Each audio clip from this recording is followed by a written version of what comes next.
YS Sharmila ఒకానొక సభలో కంటతడి పెట్టుకున్నారు. అది చూసినటువంటి రేవంత్ రెడ్డి ఖచ్చితంగా ఆంధ్రప్రదేశ్ రాజకీయాల్లోకి ఎంట్రీ ఇస్తేనే బాగుంటుందనే ఉద్దేశంతో రాబోయేటువంటి రోజుల్లో వైజాగ్ సభ వేదికగా ఒకటే స్టేజ్ పైన షర్మిల అలాగే రేవంత్ రెడ్డి దర్శనం ఇవ్వబోతున్నారు. సో ఈ విషయం తెలియగానే వైఎస్ఆర్సీపీలో ఒక అలజడి మొదలైందనేటువంటి వార్త వినిపిస్తుంది. ఈ అంశానికి సంబంధించి ఎన్నో విషయాలను మనకు తెలియజేయడానికి ఈరోజు మనతో పాటు ఉన్నారు senior journalist, senior political analyst CS Rao garu ఉన్నారు. వారితో మాట్లాడదాం. నమస్తే అండి. నమస్తే సౌజన్య. వైఎస్ షర్మిల వాళ్ళ అన్నయ్య జగన్మోహన్ రెడ్డి చేసినటువంటి కొన్ని పనుల వల్ల కంటతడి పెట్టుకోవడం జరిగింది. అది చూసినటువంటి రేవంత్ రెడ్డి నేను ఉన్నాను అన్నట్టు నెక్స్ట్ కొన్ని రోజుల్లో జరగబోయేటువంటి సభ ఏదైతే ఉందో వైజాగ్లో, సో ఆ స్టేజ్ పైన షర్మిల అలాగే రేవంత్ రెడ్డి ఇద్దరూ కూడా దర్శనం ఇవ్వబోతున్నారు అనేటువంటి వార్తలు ఆ విన్నప్పటి నుంచి కూడా వైఎస్ఆర్సీపీలో ఒక తెలియనటువంటి అలజడి, ఈవెన్ జగన్మోహన్ రెడ్డిలో కూడా ఆ తెలియని భయం అనేటువంటిది ఉంది అనేటువంటి వార్తలు వస్తున్నాయి. వీటిలో వాస్తవం ఎంతవరకు ఉందండి? ఒకటి ఏంటంటే ఇప్పుడు షర్మిల కంటతడి పెట్టుకోవటం, కన్నీళ్లు పెట్టుకోవటం అనేది సార్ రాజకీయ కోణం నుంచి మనం దాన్ని చూడటంతో పాటు మానవీయ కోణం నుంచి కూడా చూడాలి. ఎందుకంటే పెద్దవాళ్ళు చెప్తుంటారు మహిళ కంటతడి పెట్టకూడదు అని. మహిళ కంటతడి పెడితే ఆ ఇంటికి అరిష్టం అని అంటుంటారు. అలాగే ఇప్పుడు జగన్మోహన్ రెడ్డి తోడబుట్టిన చెల్లెలు కన్నీళ్లు పెట్టుకునేలాగా చేశాడనంటే ఆమెను ఎంత మానసికంగా ఇబ్బంది పెట్టుంటారనేది ఒక క్లారిటీ రావచ్చు. అంటే మానవీయ కోణం నుంచి ఆలోచిస్తే కనుక అది ఆ ఫ్యామిలీకి మంచిది కాదు. ఫస్ట్ ఆఫ్ ఆల్ ఏ ఫ్యామిలీలో అయితే తోడబుట్టిన వాళ్ళు కన్నీళ్ళు పెట్టుకుంటారో ఆ ఫ్యామిలీ బాగుపడదని చెప్పేసి పెద్దోళ్ళు చెప్తూ ఉంటారు. మనం చెప్పడం కాదు, పెద్దోళ్ళు చెప్తుంటారు. అందుకే తోడబుట్టిన వాళ్ళని కన్నీళ్ళు పెట్టించకూడదు, తర్వాత ఇల్లాలని కన్నీళ్ళు పెట్టించకూడదు అని చెప్పి హిందూ సాంప్రదాయం, సనాతన ధర్మం చెప్తూ ఉంటుంది. ఆధ్యాత్మికతలు అనేక వేదికల మీద చెప్తుంటారు. సరే హిందూ ధర్మం, సనాతన ధర్మం నాకు అవసరం లేదని చెప్పి జగన్మోహన్ రెడ్డి అనుకుంటే మనం ఏం చేయలేం మనం. కానీ మామూలుగా సాంప్రదాయాల ప్రకారం అయితే ఇల్లాలు కానీ తోడబుట్టిన వాళ్ళు కానీ కన్నీళ్ళు పెట్టుకుంటే ఆ ఇంటికి కానీ లేదంటే వాళ్ళ కుటుంబానికి కానీ మంచిది కాదు అని చెప్పి సర్వసాధారణంగా పెద్దలు చెప్పేటువంటి ఒక అభిప్రాయం.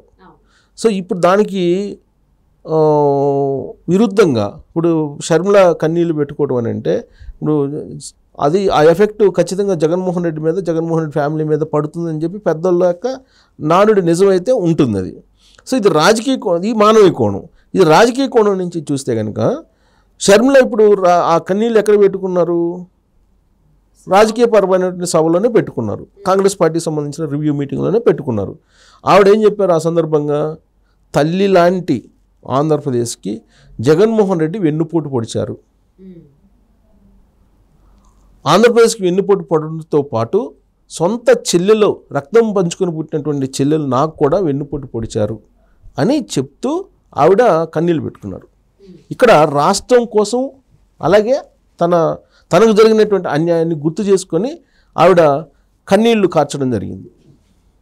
సో అంటే రాష్ట్రం కోసం అని అంటే ప్రత్యేక హోదా తెస్తానని చెప్పి మిమ్మల్ని అందరినీ మోసం చేశారు, ఆంధ్రప్రదేశ్ ప్రజలందరినీ మోసం చేశారు.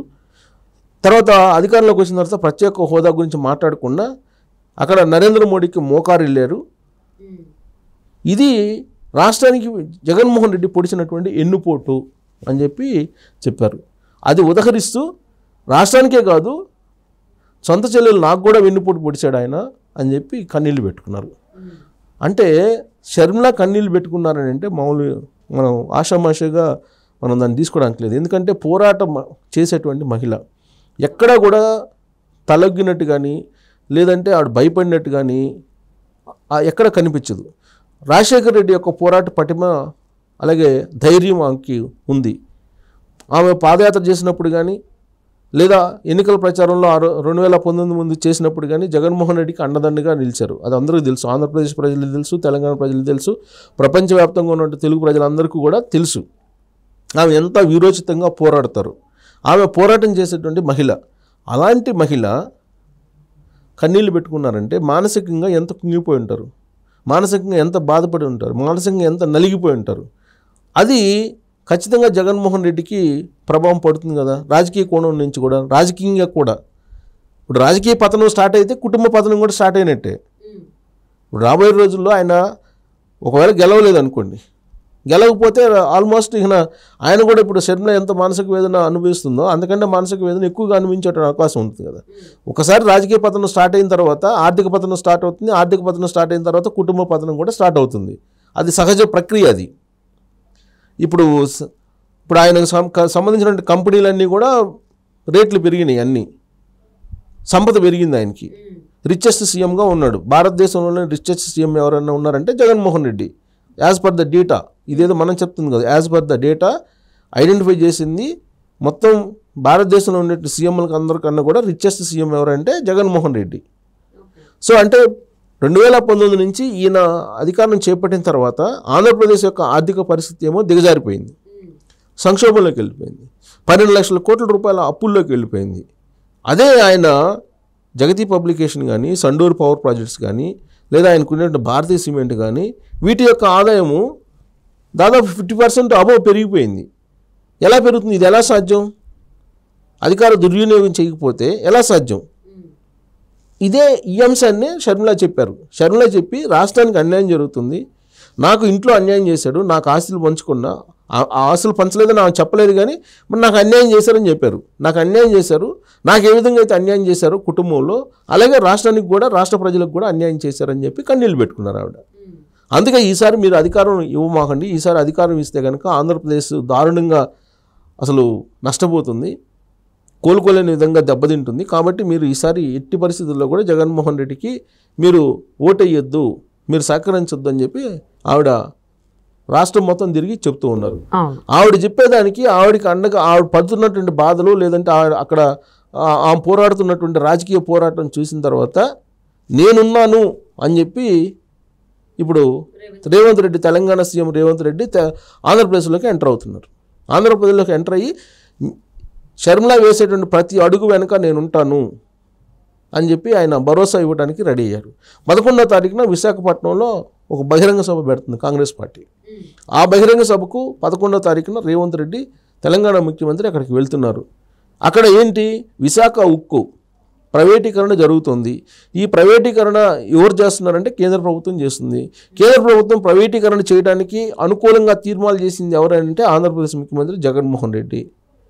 ఆ ప్రైవేటీకరణకు సంబంధించి తొలి రోజుల్లోనే ఎలా చేయాలి అనేటువంటి ప్రక్రియకి సహకరించింది జగన్మోహన్ రెడ్డి. కాబట్టి జగన్మోహన్ రెడ్డి, నరేంద్ర మోడీ ఇద్దరు కలిసి విశాఖ ఉక్కును ఏ విధంగా ప్రైవేటీకరణ చేస్తున్నారు, ఆ ప్రైవేటీకరణ అడ్డుకోవాలి, ఆ ప్రైవేటీకరణ ఉండకూడదు, జరగకూడదు, ఆంధ్రప్రదేశ్ యొక్క హక్కు అది, విశాఖ ఉక్కు ఆంధ్రుల హక్కు అది. కాబట్టి అది అప్పుడెప్పుడో పోరాడి సాధించుకున్నటువంటి విశాఖ ఉక్కుని ప్రైవేటు పరం చేయడానికి ఒప్పుకోమని చెప్పి నిరసిస్తూ అక్కడ పెద్ద సభను పెడుతున్నారు మార్చి 11వ తారీఖున వైజాగ్లో. అక్కడి నుంచి ఎన్నికల శంఖారావాన్ని రేవంత్ రెడ్డి ఆధ్వర్యంలోనే షర్మిల పూరించబోతూ ఉన్నారు. ఓకే. సో రేవంత్ రెడ్డి అక్కడ హాజరవుతున్నారు. రేవంత్ రెడ్డి హాజరయ్యి జగన్మోహన్ రెడ్డి యొక్క ప్రభుత్వం చేస్తున్నటువంటి ప్రజా వ్యతిరేక విధానాలను ఎండగట్టడంతో పాటు రాష్ట్రానికి ప్రత్యేక హోదా పేరు చెప్పి జగన్మోహన్ రెడ్డి వెన్నుపోటు పొడిచినటువంటి విధానాన్ని ఆ వేదిక మీద రేవంత్ రెడ్డి కూడా చెప్పబోతూ ఉన్నారు. కన్నీళ్లు పెట్టుకున్నటువంటి షర్మిలకు అండదండగా ఉండడానికి నేనున్నాను అంటూ రేవంత్ రెడ్డి తెలంగాణ నుంచి ఆంధ్రప్రదేశ్లోకి ఎంటర్ అవుతున్నారు. ఆ తర్వాత డీకే శివకుమార్ కూడా రాబోతూ ఉన్నారు. అమరావతి సభకు రాబోతూ ఉన్నారు. అమరావతిలో కూడా విశాఖ సభ అయిన తర్వాత పెట్టబోతూ ఉన్నారు. ఆ అమరావతి సభకు కూడా రాబోతూ ఉన్నారు డీకే శివకుమార్.